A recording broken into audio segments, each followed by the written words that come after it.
بسم الله الرحمن الرحيم الحمد لله رب العالمين صدر كيسان مدب كوني إلى هدي التابطة وأكو صبح ديون وفزرات هذا يا مالك استو سيداسي مدب أعلى هل كنا هو قيبتا بالكديسكا وسيدا ديو مصحفكي عاديكا كدينيا وكالي وباجي هوري باشا دنبه هل كنا هو علمدا aad codadkooda kala soo degi kartaa barnaamijkan halkanna waa qaab indhaha u roon oo madow oo iftiin badan aan lahayn barnaamijkan oo dhammaystiran idin sharaxaya kusoo dhawaada saaxiibayaal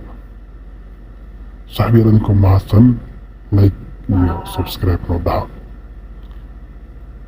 okay salaamu calaykum saaxiibayaal kusoo dhawaada markale soo noqod wanaagsan maanta waxaa idiin wadaa barnaamij aad iyo aad u muhiima oo barnaamijyada aadka loogu isticmaalka badan yahay una muhiima qof kastoo muslima ee jecel inuu mobaylkiisa kusoo degsado kitaabka qur-aanka kariimka ah ayaan idiin wadaa barnaamijkan waxaa la yidhahdaa qur-aan suuqa ayaad kasoo degsan kartaa saad arkaysaanba markii aan gudaha u galo waa sidan halkan wuxuu leeyahay soo deji ama abdaade qaybtanna waa hayisiin barnaamijka dhexdiisa wax mushkilada malaha waad ka gudbin kartaa saad arkaysaanba waxa uu leeyahay qaabab badan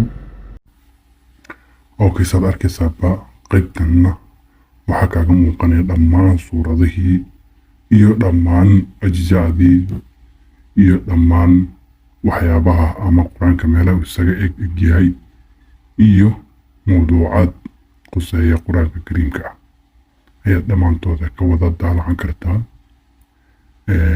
sida aad ujeedaanba suurat alfaatixa ayaa u horeysa ilaa suurat annaas sidaasi ayuu u tahan yahay qaabab kala duwan ayaana loo baalgadin karaa ama baasha xigta aad ugu gudbin kartaa tusaale ahaan qaybtan aad saaran tahay waa qaybta baalgadinta qaybtaasna ay tamriir ku qoran tahay waa qaybta shaashada unbaad kor u jiidaysaa sidaas ayaana qur-aanka dhan suuradda ka dambaysa kugu soo bixi doontaa iyo ama waxaa jirta qaab automatic ah oo aad shaashada kaligeed ku socodsiin karto adiga oo qur-aankii akhrinaya runtii waa wax aad iyo aad muhiima afartaas qaybood ayaad u kala qaybsan kartaa saad ujeedaan qaybna waa sida telefisyoon oo kale waa muuqaal oo qur-aankii oo la akhriyaya iyo waxaa kuu soo baxaya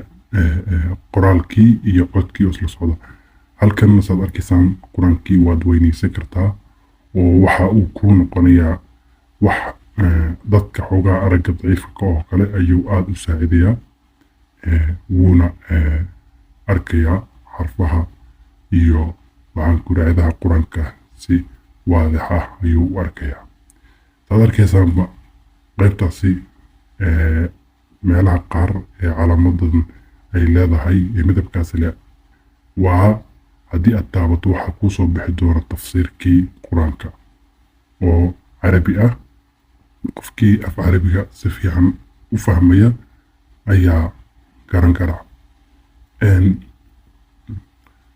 sidoo kale qaybtan waa sida baalgadninkaas aad arkaysaan baashan markaad rabtid inaad baasha kale u gudubtid waxaad taabanaysaa qaybtan ay ku qorantahay attaali ama haddii ingiriisi telefonka kuu saarayahayna next ayaad dhihi doontaa haddii aad rabto inaad u noqoto baashii horena waxaad dhihi doontaa assaabiqdaas ayaad taaban doontaa sida idinku calaamadiyey runtii ahaantii waa barnaamij aad iyo aad u sahlan isticmaalkiisa sidoo kalena aad la soo degi karta dhammaan in ka badan 14 quraada ka mid ah oo codadkooda barnaamijkani ku jiro haddii aad mar qura la soo degtana dib dambe uma baahdoontid inaad internet ku isticmaasho oo waxaa uu mar waliba kugu shaqayn doona internet la-aan saad arkaysaan baalkani waa suurat albaqara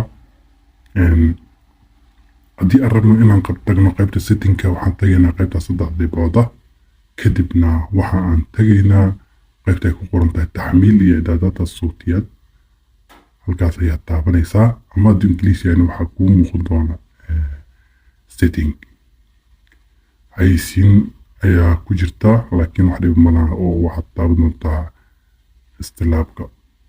saad arkaysaanba waa kan barnaamijka settingkiisa ama icdaadaadkiisa. qaybtaasi waa qaybta in aad shaashada madow ka jirto. qaybtan waa qaybtii luqadda aad ka bedelaysay. tusaalahaan luqadaha waa luqad carabi iyo ingiliis ayuu barnaamijkani ku shaqeynayaa. haddii aad rabtid luqad soomaaliya barnaamijka ugu sharxaya oo tafsiirkaad ka helaysa sidoo kale hadda ka horna waan kaga hadlay, hadda kadibna waan idin soo gudbin doonaa insha allah barnaamijyo wanaagsan haddii aan arko. intan ayuu ka kooban yahay. qaybtan aad arkaysaan ee sameecadaha ay ku sawiran yihiin ee asawtiyaad ay ku qoran tahay waa halka aad kala soo degayso culummada.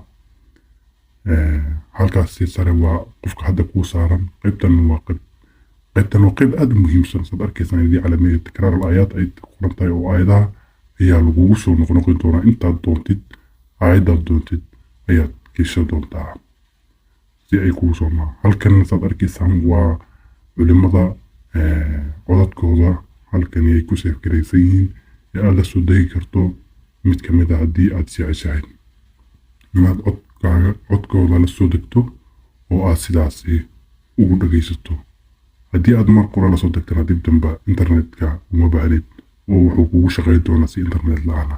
laakiin marka hore ayaa waxaa laazim ah in aad la soo degto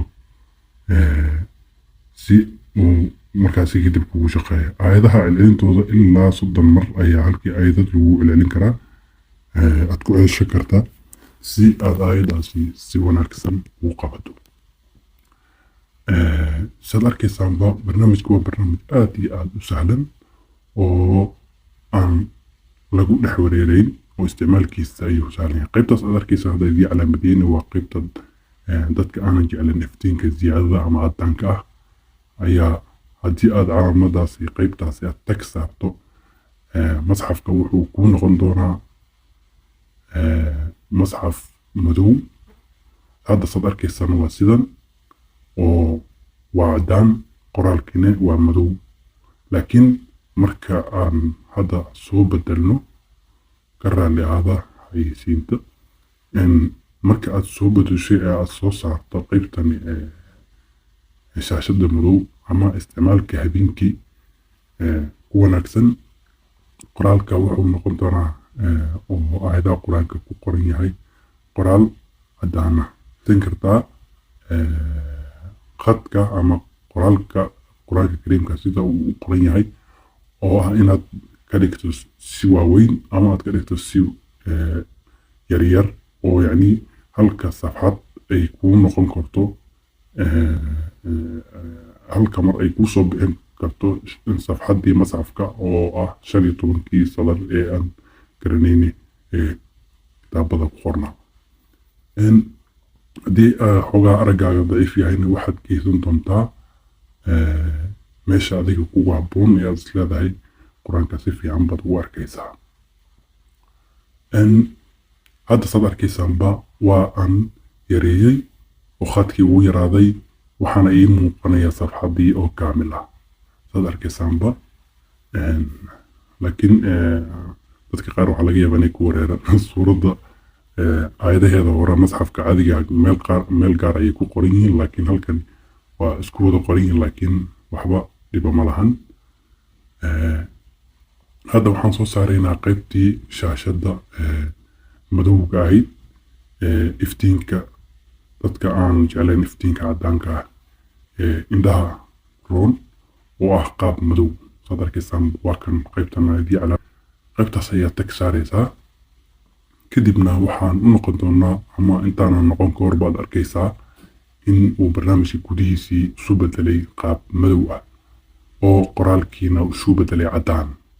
sidani waxay u runtahay indhaha oo waa qaab aad iyo aad u wanaagsan. saad arkaysaanba waa kaa qur-aankii oo caddaaday, aayadihii fasiraadda la socotayna ay sidoodii midabkoodii u yahay. sidani waa sida aadka ugu habboon indhaha ee dadka qaar aan iftiinka jeclayn ay indhahooda ku raaxaysan karaan. barnaamijkan runtii hal muuqaal laguma soo koobin karo faa'iidooyinka uu leeyahay. qaybtaas aad arkaysaan hadda haddii aan saaro qur-aanka kariimka ah dhammaantii waxa uu noqon doonaa mid hal qayb un ku socdo oo shaashadda un ayaan kor u wadayaa, kadibna ama haddaan doono si automatic isaanba khadkaasi ama qaybtaas dhinaca ayaan sidan usoo jiidayaa, kadibna aniga oo qur-aankiina sidaas ayuu si automatic ah igu soconayaa oo aniga inaan baalgelinta ku wadwado midna uma baahno. waxaadna geysan kartaa halka adiga qiraa'adaada ama akhrintaada ay gaarsiisan tahay. haddii aad tahay qof si degdega u akhrinaya waxaad gey doontaa ilaa meesha ugu daba xoogaa akhriska aadan buubsi karinna waxa aad geysanaysaa meel dhexaad oo adiga akhriskaaga la socon karo oo aanay baashii meeladan akhrin aanay kaa qarsoomayn. sidoo kale midabka iyo qoraalka qaabka uu qoran yahay qur-aanka iyo waxyaabo badan ayaad ka badbedeli kartaa haddii aad doonto sida aad adiga jeceshahay. runtii barnaamijkani aad iyo aad baan ugu helay oo aniga waxaan isticmaalayaa ugu yaraan hadda ku dhawaad 5 sano 6 sano ayaan isticmaalayaa. maasha allah tabaaraka allah. waxaan dhihi karaa waa barnaamijyada ugu fudud ayuu ka mid yahay. khadka waa kan qaybtii laga weyneynayay. haddii aad doontid waxaad geysanaysaa 42, haddii aad doontid waxaad geysanaysaa 48 18 qaybtaad jeceshahay ayaad geysanaysaa. intaasoo dhan waad kala badbadan kartaa. okay saaxiibayaal, barnaamijka waa kan aan idiin soo sawiray ee shaashada ka muuqda. sidaas ayaad ku qoraysaa suuqa Google Play waana kuu soo bixi doonaa insha allah. sidaas ayaadna kula soo degaysaa. linkigana waxaan idiin dhigi doonaa commentiga